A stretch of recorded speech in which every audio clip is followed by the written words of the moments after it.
muito obrigado por nos receber aqui na sede do governo, em Dili. Obrigado por ter vindo. O prazer é todo nosso, primeiro-ministro. Primeiro-ministro, eu gostaria de começar voltando para os tempos da resistência. Me chamou muita atenção uma imagem que eu vi há pouco tempo, no momento que o senhor foi capturado. No local onde o senhor estava, tinha uma bandeira das Nações Unidas. O que aquela bandeira representava para o senhor naquela época? Não percebi. Não percebi. O senhor tinha uma bandeira das Nações Unidas na época da resistência? O que representava para o senhor aquela bandeira, os ideais das Nações Unidas na época da resistência? A resistência era composta por algumas frentes que, em conjunto, faziam a resistência: a frente clandestina, a frente armada, a frente política e a frente diplomática. Portanto, não lutávamos sozinhos. Então, tínhamos uma estreita ligação com a frente clandestina, sobretudo com os jovens. E a bandeira das Nações Unidas só nos inspiravam em termos de lei internacional, direito de todos os povos para a autodeterminação e independência. Isto era, assim, tipo de uma presença das Nações Unidas no nosso espírito de luta. Perfeito. E, senhor ministro, depois da independência, em 2002, o senhor fez um discurso na Assembleia Geral da ONU, primeiro discurso de Timor-Leste na ONU. Naquele momento, o senhor disse que o referendo foi o primeiro ato democrático consciente da população timorense. Em que medida o senhor acredita que esse legado do referendo está vivo ainda hoje, especialmente entre os jovens? Eu devo dizer que, com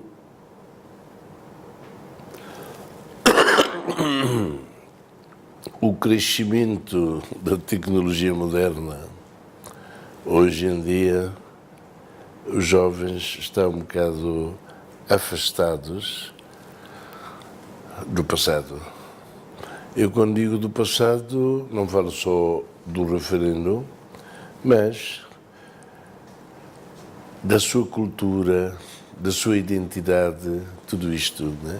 Porque hoje uma criança da escola pode conhecer o mundo rapidamente com tudo aquilo. Então, esta não é uma questão de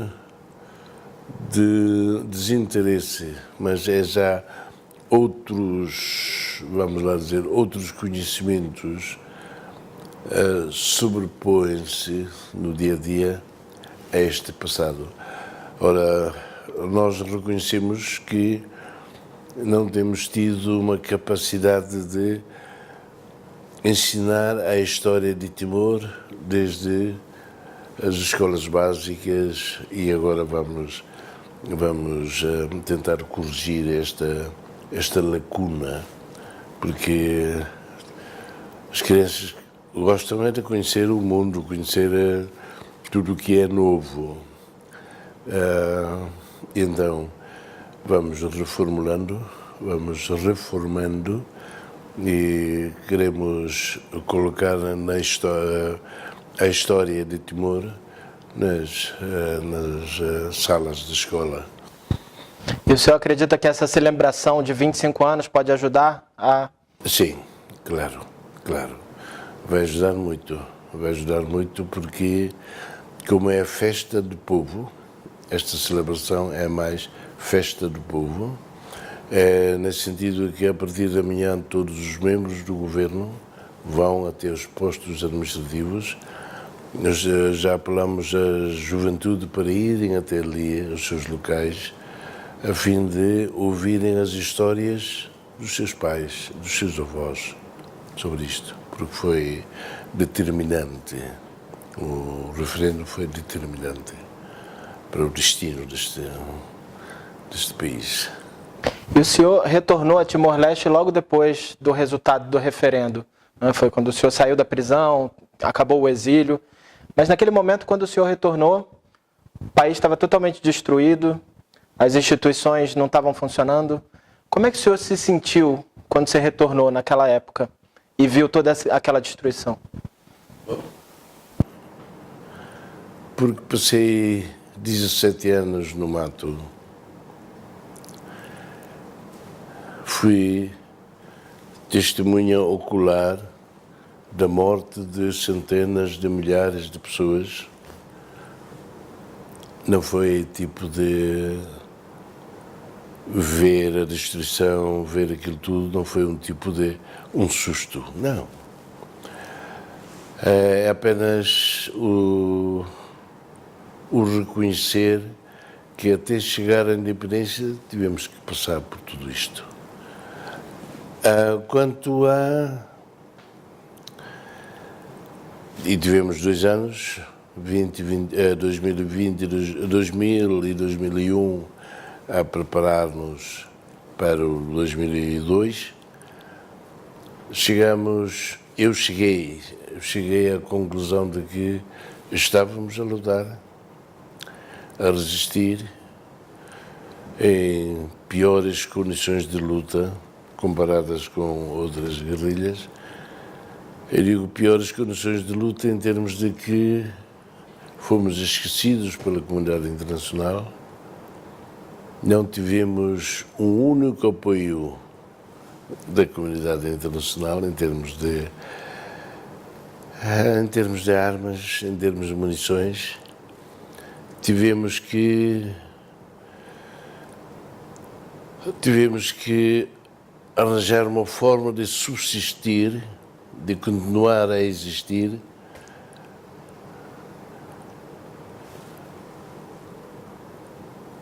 através de melhoria da nossa ação de combate para capturar armas ao inimigo e munições ao inimigo. Portanto, foram as piores condições de guerra que, a comparar com outras guerrilhas do mundo anteriores, foram as piores. E já às portas já de receber a soberania, um Estado, cheguei à conclusão de que fizemos tudo para ganhar a guerra, mas nunca pensamos em nos prepararmos para a independência.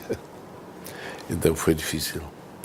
Os 5 primeiros anos foram muito difíceis mais ainda porque não havia dinheiro, íamos pedindo esmolas aqui, pedindo esmolas ali, até que pouco a pouco, a partir de 2005, começamos a receber algum dinheiro do petróleo e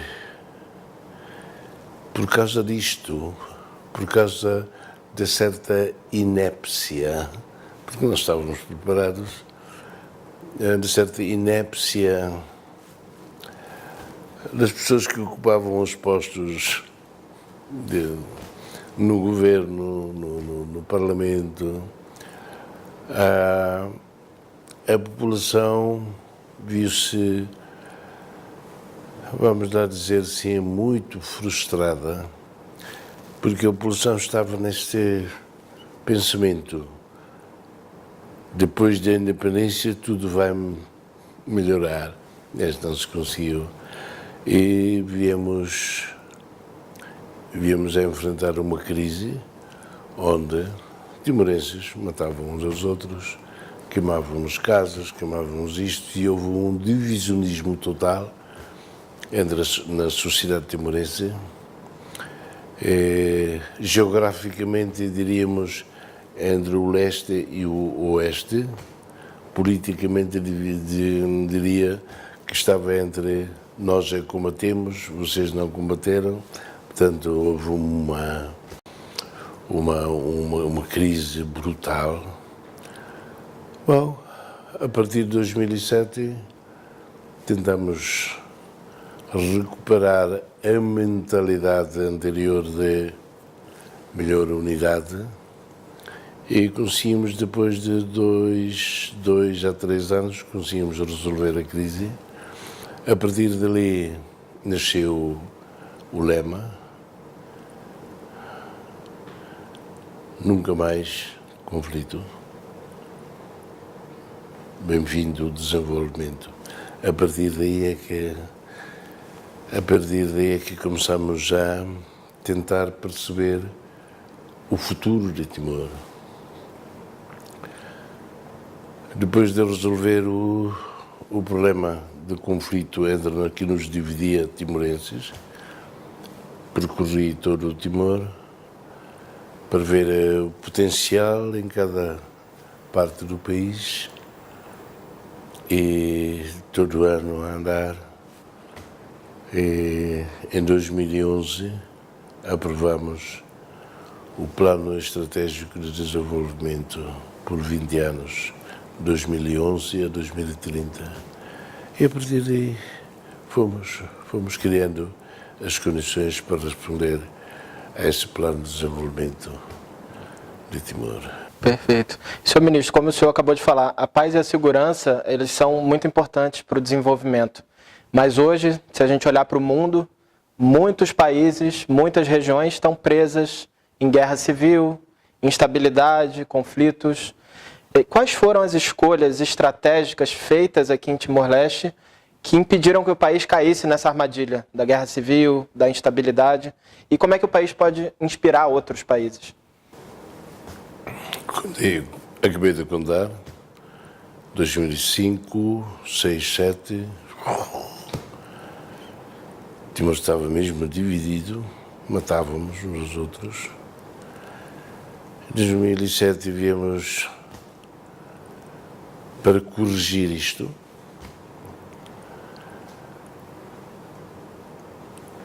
Deve ter-se apercebido de bandeiras do CNRT. O CNRT era o Conselho Nacional de Resistência Timorense. O CNRT apareceu em 1981 um bocado para, ou por razões fundamentadas de acabar com o divisionismo entre o povo, porque nos matávamos. Os indonésios matavam-nos e nós também nos matávamos. És deste partido? Não, tipo, bom.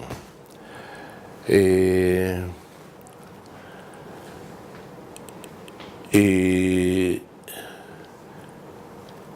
entramos em guerra em 75, 79 o inimigo fez grandes operações de campanha, destruiu a resistência, capturou todo o povo, e porque a população em cada parte do país estava também dividida por causa de partidos, ideologias políticas, o CNRD apareceu para unir em termos de, seja de que partido for um timorense. O importante é saber se ele quer independência ou não. Eu quero. Então, juntemos os nossos esforços, trabalhemos todos para a independência. É por isso que, por ver aí, em 2005, 2006, princípios de 2007, ninguém podia pôr fim ao divisionismo que existia. E houve tiroteios e os militares mataram os policiais. Tremendo. E a lembrar que aquele CNRT uniu os timorenses, independentemente de partidos, de ideologias, só queriam um objetivo comum, que era a independência, criei o CNRD de agora, que é de reconstrução de Timor. Antes era de resistência. E a partir daí é que lançamos Sem paz não há desenvolvimento. Fim ao conflito, bem-vindo o desenvolvimento. E conseguimos, tivemos a sorte de, em 2010, participarmos numa reunião de países subdesenvolvidos em África, já não me lembro exatamente onde, mas em África, com organizações internacionais, e cada um falou da sua experiência, naquilo que disse, naquilo que perguntou: paz, desenvolvimento, guerrinhas, e nós expressamos ali a nossa experiência de termos acabado com o conflito que iniciou em 2005. Alguns países da África ficaram do tipo de entusiasmados com essa experiência, e 6 vieram a Timor. Em 2010 criamos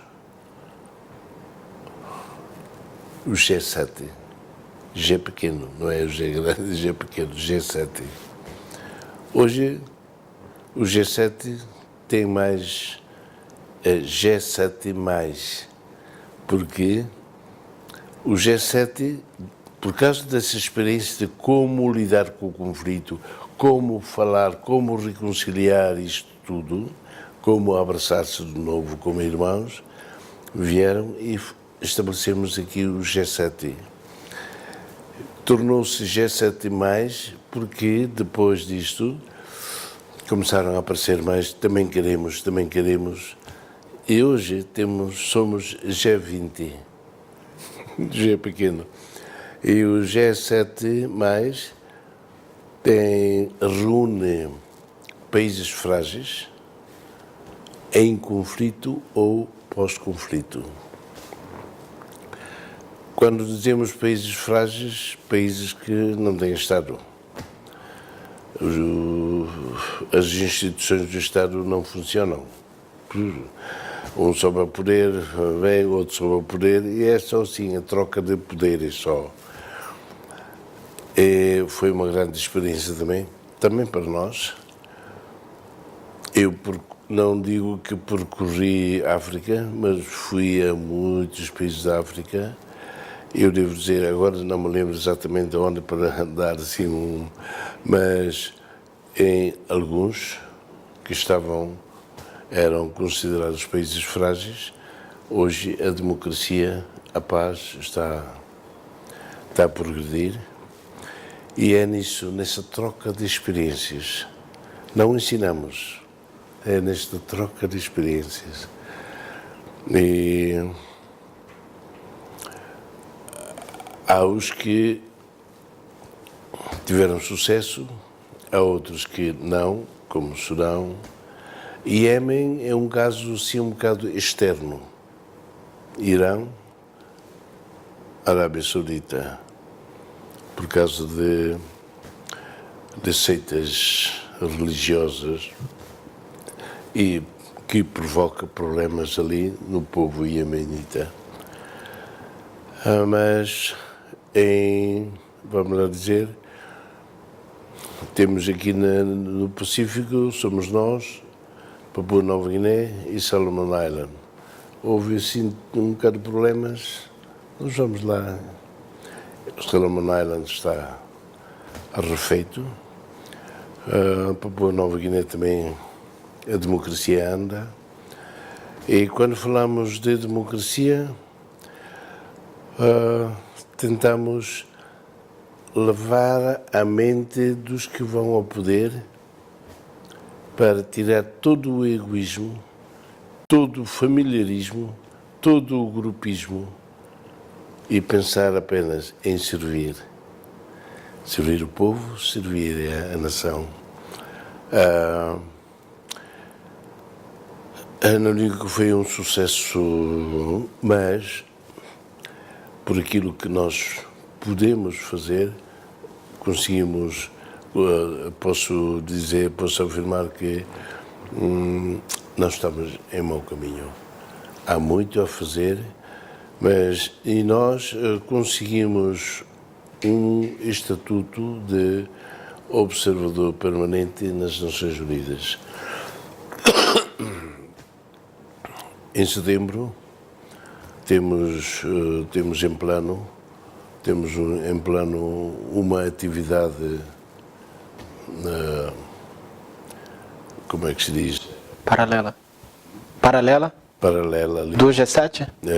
Em Nova Iorque, do G7, com os países do G7+, e outros, e sobretudo organizações internacionais, porque o grande problema que temos reparado e transmitido aos outros é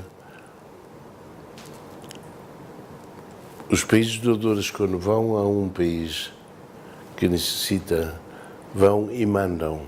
Faz isto, faz aquilo. E nós costumamos dizer one size fits all.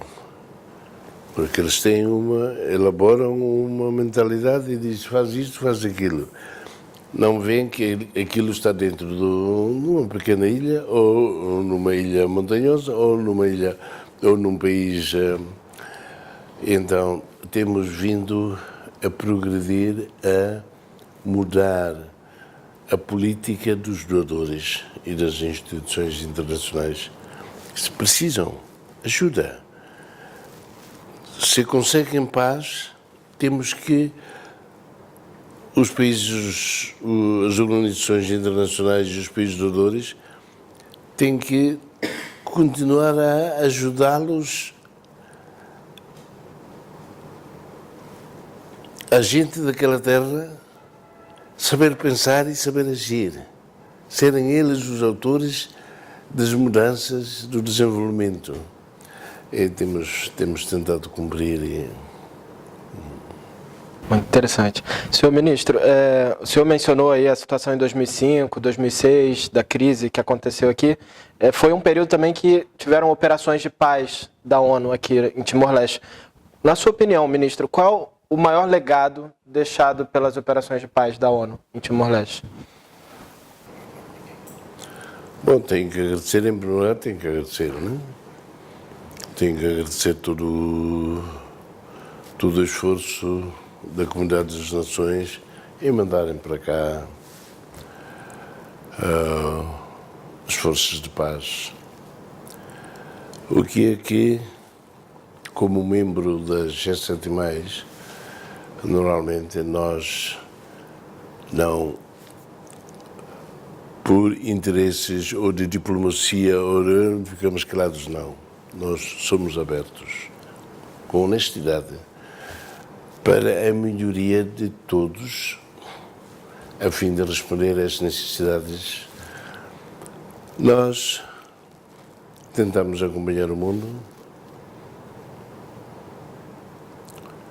desde o início, mesmo na luta, durante a luta, com um rádio pequenito, sempre tentávamos acompanhar o mundo, que é para sabermos como é que podíamos, o que é que deveríamos fazer. E reparamos que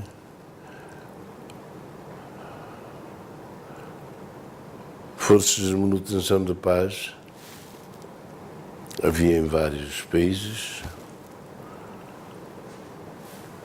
De algum país decidem, sai e aquilo volta outra vez Noutros países ficam por ali. Eu dou um exemplo concreto de um país membro do G7+, que é a República Central Africana. As forças de manutenção de paz estão quase 30 anos ali. Está a ver? Se hoje celebramos, se agora, neste mês, celebramos 25 anos e daqui a 2 anos celebramos também 25 anos de início do novo Estado,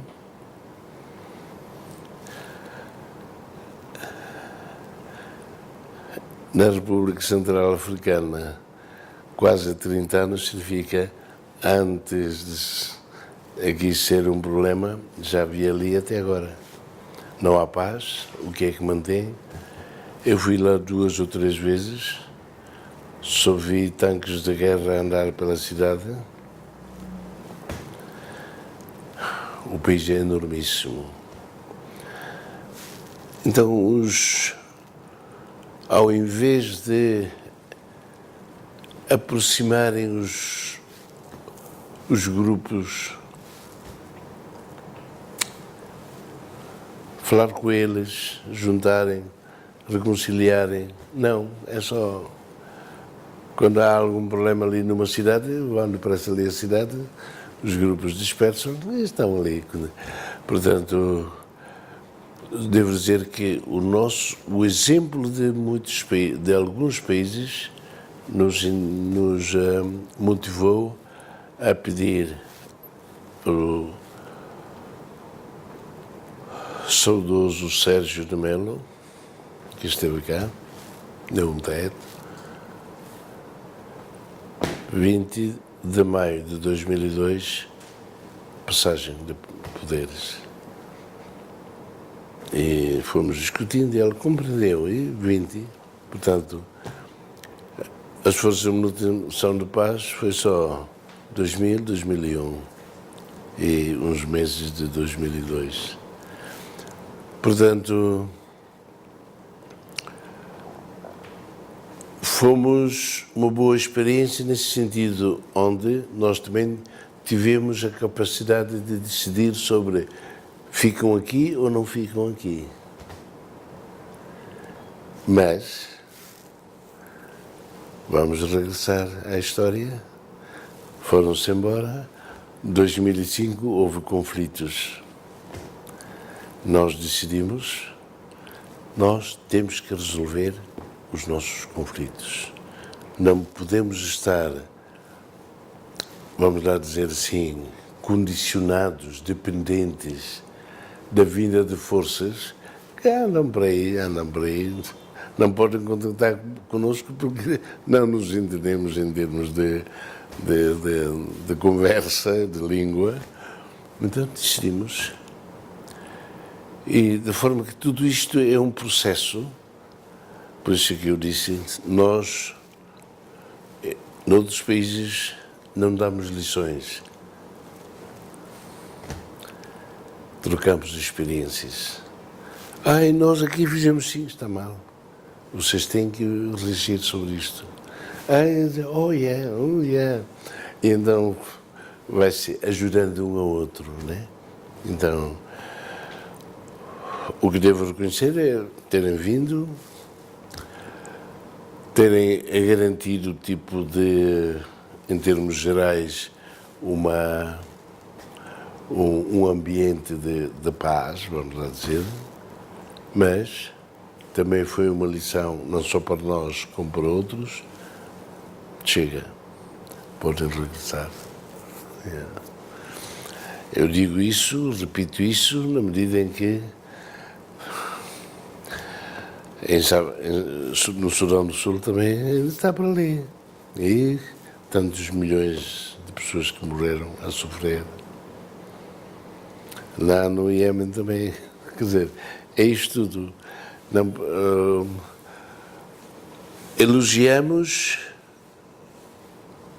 o apoio, elogiamos as atividades concernentes a criar na mentalidade das pessoas o sentido da paz, mas criticamos a presença apenas. Senhor Ministro, queria agora tocar no assunto do multilateralismo que o senhor trouxe, né? O multilateralismo sempre teve um papel importante em Timor-Leste. E o país, mesmo sendo jovem, como o senhor falou, criou o G7, contribuiu para o Objetivo 16 na agenda da ONU, tem se dedicado à diplomacia com os países de língua portuguesa. O senhor se preocupa com o que é chamado hoje de crise do multilateralismo? Você acha que isso pode afetar Timor-Leste nesse momento? Sim, acompanhamos o mundo. Só devo dizer, numa simples opinião, não sou numa simples opinião, de que ainda bem somos um país pequeno, ilhéu, longe do mundo, vamos lá dizer um bocado assim. Mas as implicações, se não são diretas, mais vezes são indiretas, por via indireta, né? E o multilateralismo, na minha simples, muito humilde opinião, está demasiado dependente da posição dos grandes poderes. Isto afeta aos países pobres em desenvolvimento. Eu fui, ainda há meses, à Antigua Barbuda.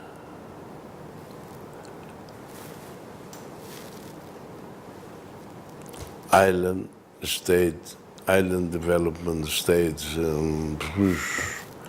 longe, ai, pá.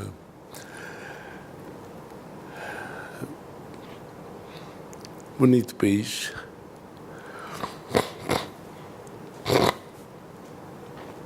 Só pode subsistir com um bocado de agricultura porque são pequenitos.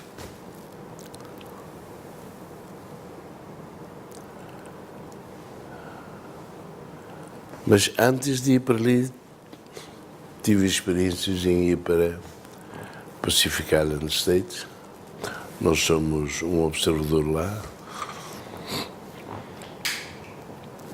Logo no início da independência, porque nos sentimos pequenos, fiquei muito, vamos lá dizer assim, desejoso de ir conhecer aqueles países, Solomon Island, Vanuatu, Fiji, pequenos ilhéus ali. O que me impressionou foi viverem em muito más condições. E o multilateralismo, que papel tem aí?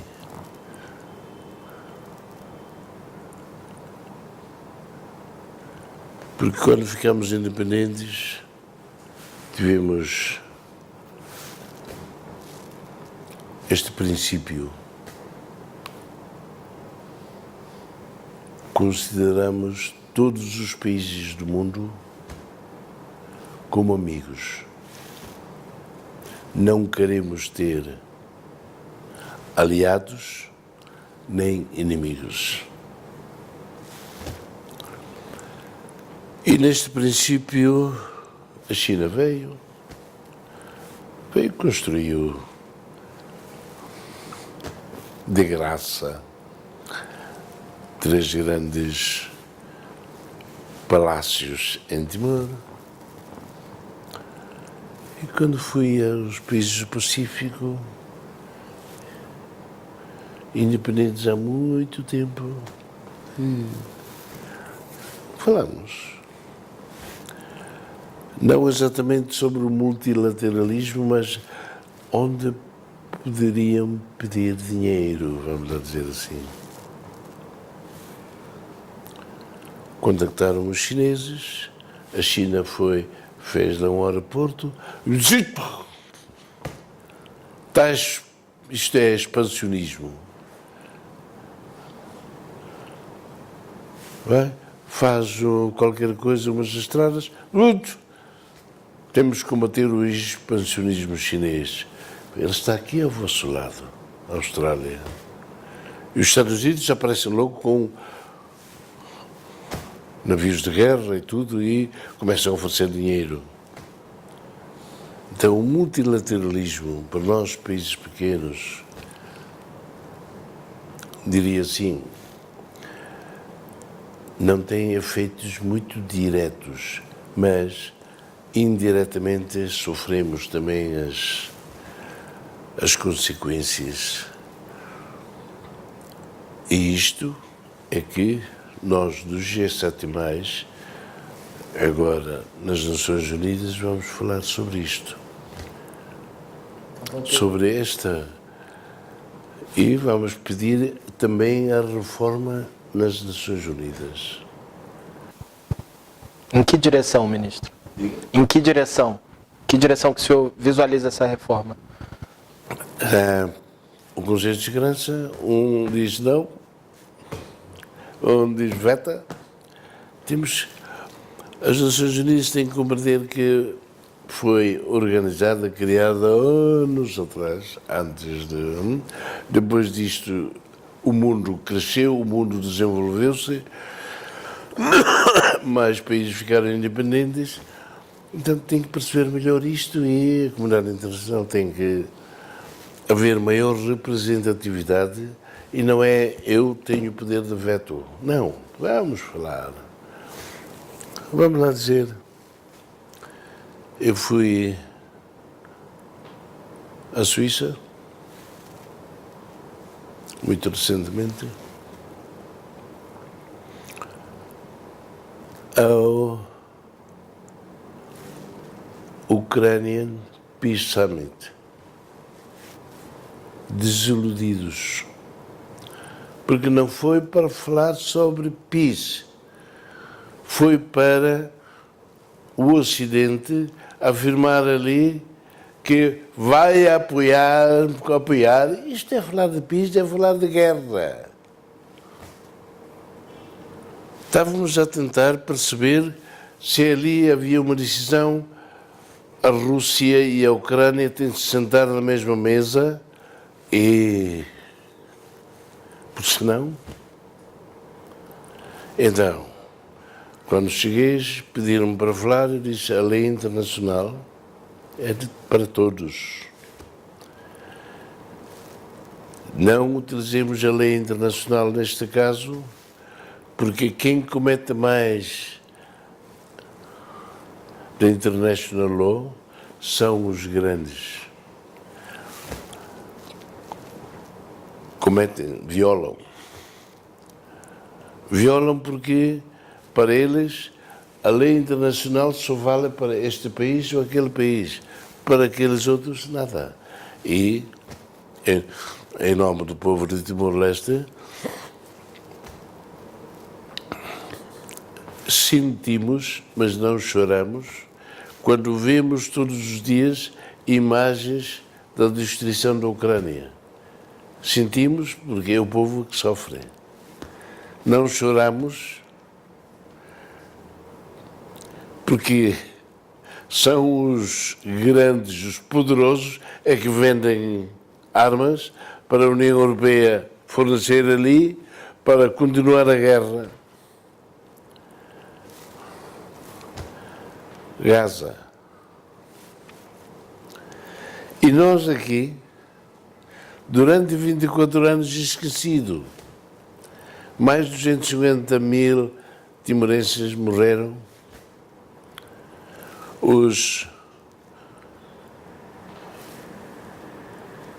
A Indonésia, os militares indonésios, no início da guerra, utilizavam pequenos aviões civis e metralhavam lá de cima.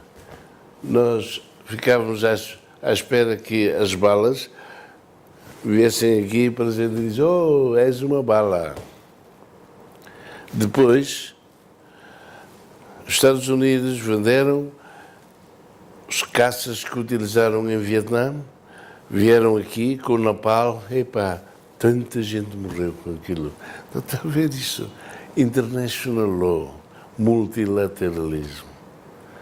É nesse sentido que para nós, agora, nós tentamos dizer sempre, mas dizemos alto e bom som, não dizemos assim, tipo de não. Por favor, as grandes potências, em vez de olhar para quem é melhor, quem é mais potente, olhem para o sofrimento desses países pequenos. Países pequenos, países pobres. Da forma que o multilateralismo, o que faremos nós? A nossa voz não sai, ninguém ouve. Mas vamos continuar a afirmar o que é necessário corrigir na comunidade internacional. Senhor ministro, minha última pergunta. O senhor mencionou aqui o Sérgio Vieira de Mello, brasileiro. Também agora em agosto, no dia 19, foi mais um aniversário da morte do Sérgio Vieira. Caso aquele episódio trágico em Bagdá não tivesse acontecido e ele ainda estivesse vivo e viesse para Timor para as celebrações dos 25 anos, o que o senhor diria para ele?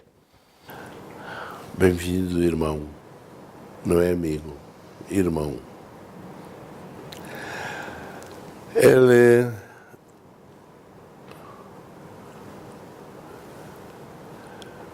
em primeiro lugar porque falava português e comedia-se melhor, mas teve um papel muito importante na condução do processo de preparação. Não se podia fazer muita coisa. E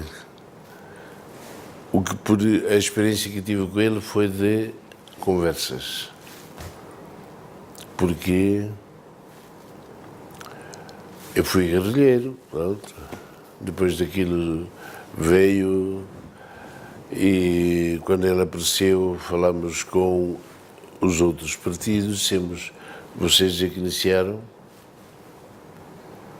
está aqui o Sr. Sérgio de Mello, fala com ele, nós apenas recebemos uma missão durante a guerra, acabou-se a guerra, pronto, e de vez em quando chamava-me para obter uma melhor, vamos lá dizer assim, definição de problemas existentes, porque muitos dos nossos estavam lá fora, não é? Mas nunca me esquecerei. Um dia chego e foi ali